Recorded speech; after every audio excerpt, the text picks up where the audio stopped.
This conference will now be recorded. Great. Thanks for having me today, Yanis. So today my topic is a bit related to what Yanis was saying before the recording started about what can we learn from artists. That'll come up a little bit later on, but talking about tapping into our inner artists to help us become sustainable leaders. So who am I? My name is Stephanie Barnes, as you know, because you're here, but I have an undergrad in accounting and an MBA in IT, and I'm an artist, which is why I was attracted to my colorful brick wall behind me. I have over 20 years of experience in finance and accounting and IT, process consulting, all that stuff. A lot of it really is in knowledge management and different aspects around knowledge management. I started creativity practice in 2001 and started painting and fell in love with it in 2011. And so that's when I started looking at some of the things that we're going to talk about today and more as well. So can't touch on all of it today. I'm a dual Canadian and UK citizen. Don't ask me about Brexit, please. And I lived in Berlin for the last 4 years, where one day I hope to speak German. Some of this material was actually published in a book, in a book that was published a couple of years ago called KM Matters. So if you're interested in more of this stuff, you can find that book. You can download a PDF for free, actually. And my superpower is using both sides of my brain. So there we go. That's all you need to know about me, at least for today. So I start from a position that regardless of what position where we are in the hierarchy, we're all leaders and we all are creative, we all are artistic. Now, artistic, lots of people think that that means painters or drawers, photography, and that is true, but I think that there's artistry in cooking and gardening and lots of other things that people kind of forget about sometimes. So that's why I use creative or artists interchangeably sometimes. And I believe that we all have those traits within us. We need to practice them and have some confidence around them sometimes, but they're there someplace. Current research says that, and this actually is a couple of years old, but says that only 5% of people 18 and older registered as somehow creative. Among 17-year-olds, so before they get out into the workforce, 10% scored as creative. And among 5-year-olds, if you've hung around with any 5-year-olds, you'll know that 90% of them demonstrate creativity and look at innovative ways of looking at situations and finding new ideas and coming up with different ideas. I remember when my niece and nephew were that young, they had all kinds of creative ways of mostly getting out of going to bed, but all kinds of things. So if you feel like you need to tap into some additional creativity, borrow someone's kids if you don't have any of your own that age. So I have a neighbor upstairs here in Berlin who has a 2-year-old who is good fun for that kind of stuff. Anyway, sustainable leadership. There's 3 real components to sustainable leadership. There's a sustainable mindset, and that's about having a strong interior sense of purpose, combined with taking a longer term orientation. So not getting tied up in what can I do in the next 30 days or the next 90 days. I worked at Hewlett Packard before I went out on my own, and I've been self-employed for 16 years, but before that it was with HP for 7, and everything was all about the next 90 days. And so it's very hard to take a longer term view and say, well, we've got to do this. And it makes sense for the long term, but I'm not going to have a payback within 90 days. That's just too short of a time frame. So we get tied up in these shorter time frames. So sustainable leadership or mindset really says take a step back and what makes sense for the longer term. The second component of sustainable leadership is around systems thinking, and that being able to see the bigger picture, but also appreciate the details. So that's okay if we're going to take 5 years to get our knowledge management program implemented, but what are we going to do today to get to that 5-year mark? that we're at, 100%, let's say. And then the third component is around relationship building and just understanding people across different cultures. It's important to have diversity. If you've got a room full of people that look the same, chances are they have similar backgrounds and similar experiences and similar educational, experiences and knowledge, and they will give you the same answer. So having a diverse group of people to do some of this work and run your business or run your organization or whatever it is that you're doing will get you better answers, because everyone has different experience, different education, different cultural values, and different ways of looking at things. So you get more possibilities out of that. Am I going too fast? Is it all right so far? This is Haven't very lost good. anybody? So Okay. you're doing well. Okay, good. Sometimes I worry I get too excited about this stuff and I start talking too fast. So how do we learn these behaviors? I don't think there's one thing that we can do to learn all of these. There's a lot of things that go into those three sort of categories. And I don't think there's one thing that we can do, but I do think that creativity helps with all of these. So I'm just going to bring up a list of all of the possibilities. So when we look at those three categories, sustainable mindset, sustainable systems thinking, and relationship building, those are made up of lots of different things. So a sense of purpose and integrity, courage. You can read all of those things there. And I will give Yanis a set of the slides so he can post those with the blog maybe when he posts that on the web. So there's lots of things that go into that. And I think that creativity helps us tap into and develop a lot of those things. Not all of them, but lots of them. And so how do we do that? How do we tap into that? We bring our whole self to work, for one thing. We relearn that creativity that was educated out of us.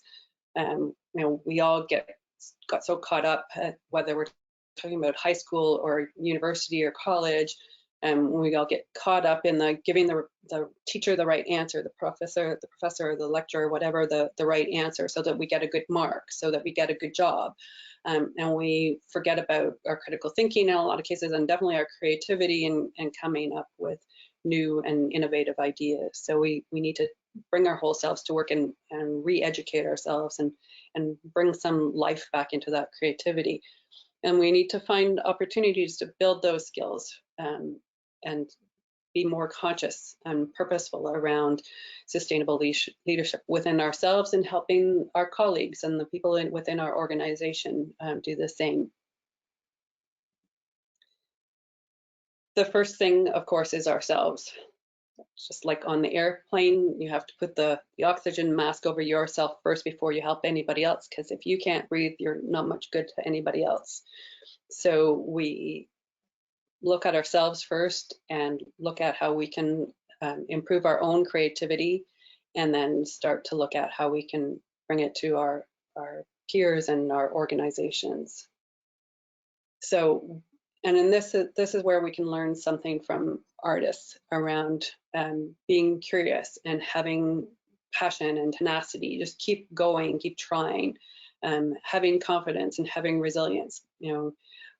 Falling, what is it they say, falling 7 times and getting up 8. To me, the passion and tenacity and resilience are really tightly tied together, because they're about keeping going and even when things don't go the way that you think that they should. And then the artistic practice piece about taking a look back and perceiving the environment around you and the organization or the situation that you're in, reflecting around it, playing, just trying out different solutions, different things, and then performing, so putting something together. And I think of that a lot of times in a quality management sense, really the plan, do, check, act cycle that I learned in first discovered, I guess, when I did my MBA or one of my business undergrad courses. And all of these things kind of bring the artistic into the workforce, into our work situations. And if we're a little bit nervous or concerned about trying to do some of this stuff or what it really means, we can take it offline and do it in a safe space and play with arts, with paints. So much of this stuff I experience in my painting practice. Something, the paint doesn't go on the way that I want it to, I try something else, try another layer, get another canvas and start over. So it's a good way to sort of try some of these things out before you go in and do them in your workplace. But the ideas and the confidence that comes from that absolutely transfers over. So don't think just because you're painting or you're drawing that this doesn't somehow reflect or impact your confidence and your ability to do your job and think differently about what you're doing in your 9-to-5 life. So there is this overlap between artists and sustainable leadership, and things that we can learn from artists to help us become sustainable leaders. So sorry, let me just take a second there. So our inner artists help us develop a sense of purpose. We need to sit back and look at why am I doing this? Whether it's a painting or a drawing or making dinner in some kind of creative way, or a new landscape design for our garden, or a new spreadsheet for our accounting manager. It helps us take that step back and say, well, hold on, why am I doing that? Is it just because we've done it the same way for 30 years, or is there a real purpose here? It gives us courage and transparency, all of these things. I don't think that, like I say, I don't know, maybe some of you can correct me. I've crossed out some of the ones that I didn't think really applied from an artistic perspective to sustainable leadership. So if you disagree with me, I'd love to hear your thoughts on it, because yeah, I may have thought too hard about it, or not hard enough when I crossed some of those out. So, and just some ways to improve our own creativity, back to that slide from a couple of minutes ago, that we need to take care of our own selves and our own creativity first, and then spread it around. So the things we can do to improve our own creativity is around playing.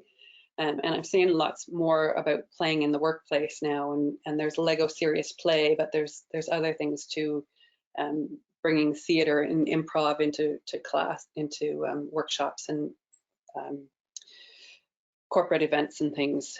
Just exercising and arts and craft, getting enough sleep, which sounds really simple, but it's really important to get enough sleep and to be eating and drinking properly, so that we can take that time and that we're taking care of ourselves, so that we can think about things differently. And eating and drinking, not just eating and drinking, but eating and drinking consciously, mindfully, paying attention to how the wine tastes, or how cold the water is, or if the tea's gone cold, or if the potatoes should have been cooked longer, or things like that. So just being very conscious about it, very mindful about it. Meditating and just taking the time to reflect. I try in my schedule to make sure that I keep at least a day a week that I have to reflect on what's gone well and what's not worked well, and what I want to do differently next week or the next month, and take some time to write something up. Yeah, it's taking that time to reflect. Do something new or different, and just be curious. Ask questions. If we have done this for 30 years, well, why have we done this for 30 years? Is there a better way to do it? Challenge those assumptions and things that people, don't challenge so much, and just assume that they're a given and that it can't ever change. Why can't it ever change? Who said that it can't change? So once we can take care of ourselves a little bit, our organizations can provide opportunities for us as individuals and as groups. So some of the organizations I know of have artists in residence come in, or do weekly or monthly workshops around creativity, and support people in tapping into that creativity. have artists come in and facilitate meetings because artists will ask different questions. Part of that is a diversity issue. They'll have different backgrounds and different educational experiences, but they just look at the world differently. Organizations can provide role models, so that's the artist in residence stuff, and just provide the space. Provide. One of the organizations I work with here in Berlin set up a space in their office for people to go with. It's got some art supplies, and so people can go and draw and sketch and paint if, on their lunch hour, or take a couple of hours in the afternoon, and just, instead of the foosball table or basketball hoops that you hear about with all the startups, especially in Berlin, that's not even a startup actually, that they've made this arts and crafts corner.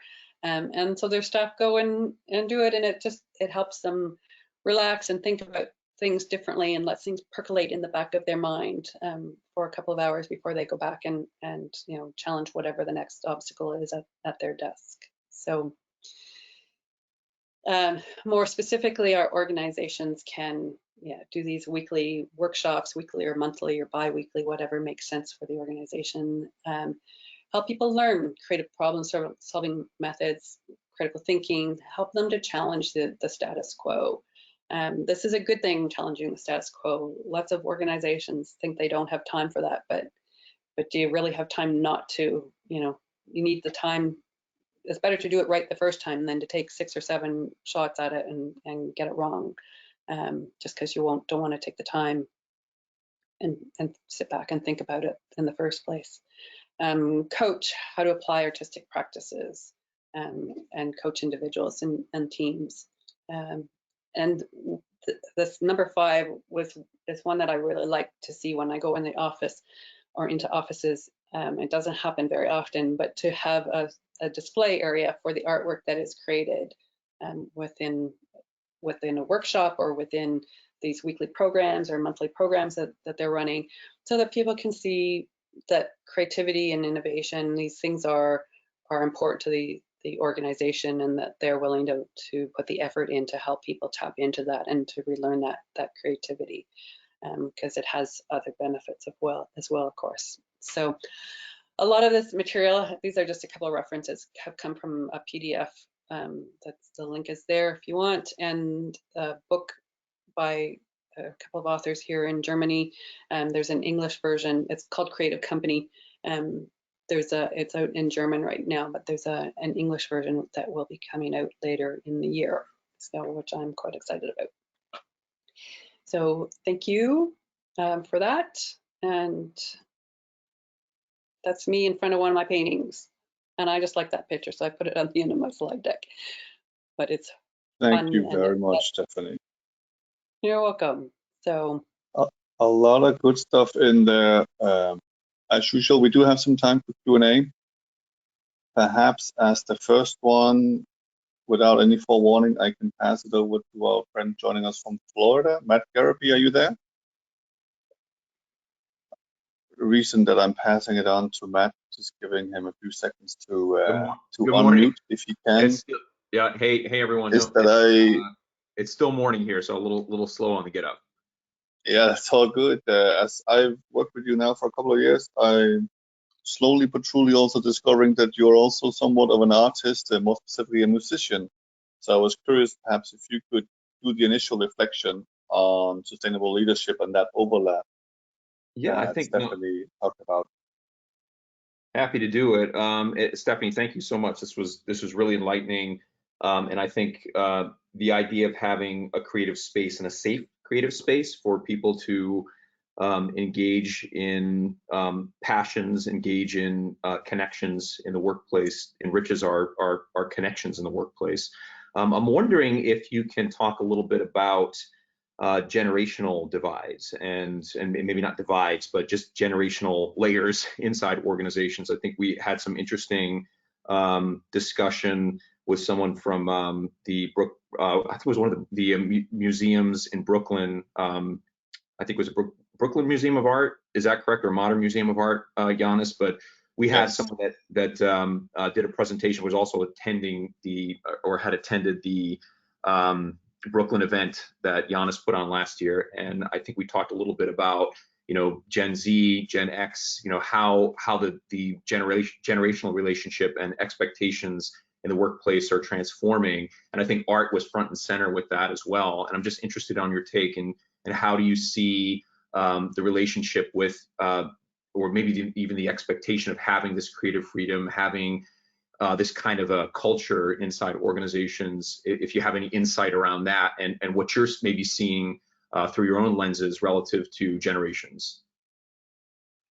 Haven't really thought about that before, so I'm just sitting here thinking as you explained your question, and I'm thinking back to some of the workshops and organizations I've worked with, and I think the younger generations, the younger people, are more willing to give anything a go. They're, when I start to say, oh, well, we could set up a corner in this open space here that would have some art supplies and things, they're all gung ho and yeah, let's give it a try, and that sounds like good fun, and they are willing to try it out and see what happens.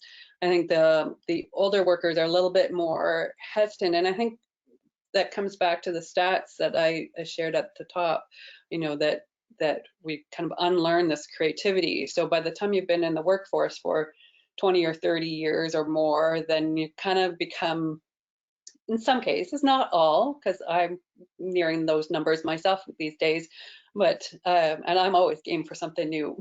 But I think some people are more established and more would rather just do what they think works, and don't. It's about change more than anything. And we what I was saying there in the presentation. Oh well, we've done it this way for 30 years. We'll just keep doing it that way. But lots of things have changed in 30 years. Maybe it's time to look at give this a fresh eye. Whether we're talking about technology or we're talking about something else, maybe it's time to take a second look at this and say, maybe there's a better way to do this. That's awesome. No, thank you for the insight. Thanks. Maybe there's a better way of doing it. I noticed that one of the first things you talked about, Stephanie, was taking the longer term view. Yeah. But then if you, not just a good old 90-day game that I was also raised with as I was working for a US company, but you had also overlined the long-term view on that overlap slide of yours in the middle. So I was kind of wondering whether is that because you're not seeing artists having a long-term view, long-term orientation? Yeah. And I went back and forth on that one, honestly, because I think some artists do. Some artists think about that in the creation of their painting or their artwork, and yet others don't. Others, it's much more their work is temporary, and that's part of the experience of the artwork. So maybe I should uncross that, because I think in either case, the artists do think about that, and in some cases they decide that it's not important. That's part of the artwork. If it gets washed away, by the rain or the weather, or disintegrates. I've certainly seen artworks that were all about destruction and deterioration. So yeah, maybe I was wrong to cross that out. I don't know. Yeah, I'm open to that. Maybe that's wrong, that artists do help us with that. No worries. Let's open it up. We still have a few minutes left. Any other questions from the participants? Just go on unmute, or you can write it in the chat, and then I will weave it in.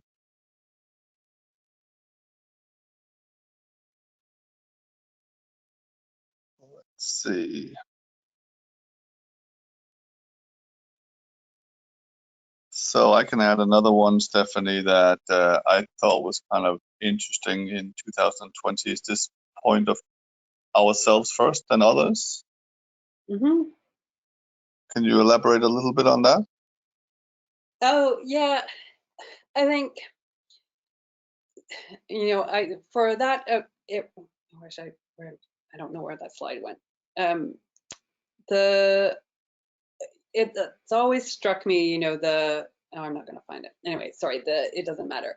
I think there's a tendency for people to help other people and say, oh, you know, I'll help you paint, I'll help you do this spreadsheet, I'll help you, you know, do something to help someone do something, which is all, that's not wrong, but then perhaps we're not taking care of ourselves. And so it means that we have to work longer, stay at work longer, we have to do work on the weekend or something, and it impacts ourselves, and we're not taking care of ourselves, which then maybe there's not a short-term impact, but there's a medium or longer term impact. So we're not able to, you know, the next week, maybe we don't, because we're so tired because we had to work late last week, we don't have the same energy and enthusiasm for what we're doing this week. And so it's important to take care of yourself, and not forget about yourself.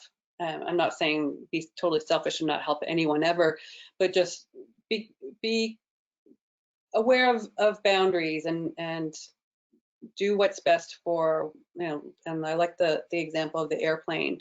You know, if you put the masks on all the people around you and you don't have the oxygen, then you're not much good to anybody else, and somebody's going to have to take care of you.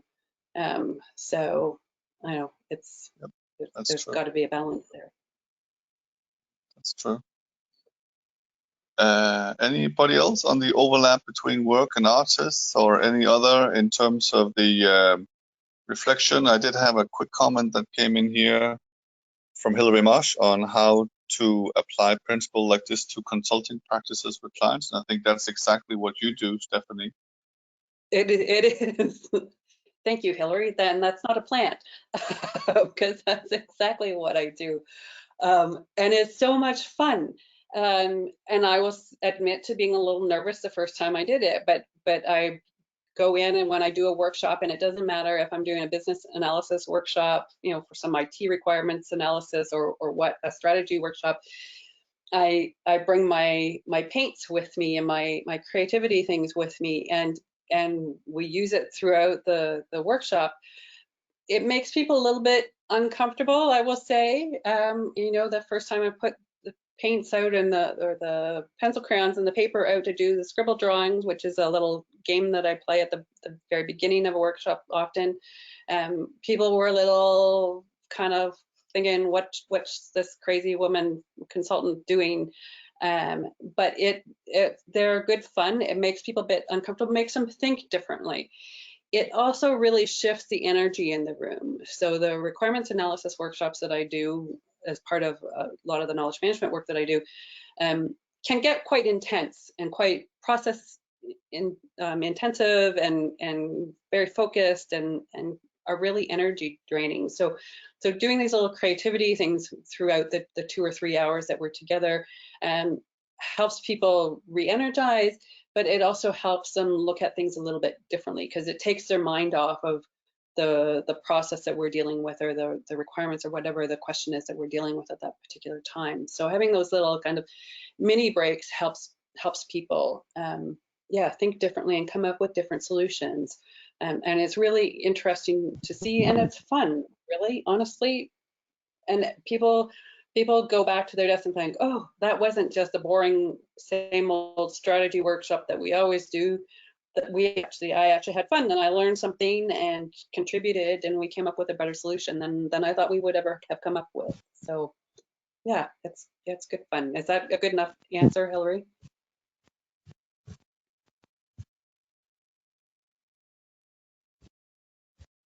I'm going to assume that's a yes.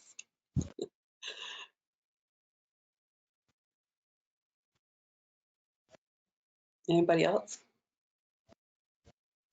Okay, good. You're welcome. If you want to talk, if anybody wants to talk to me more about it, feel free to drop me an email or give me a call. I'm on WhatsApp. That's right. You have the contact details right there. Thank you, Stephanie, for taking the time to talk to us today. I really appreciate it. Oh, thank you. It was great. Thank you so much for having me. All the best. Bye now. Thanks. Bye.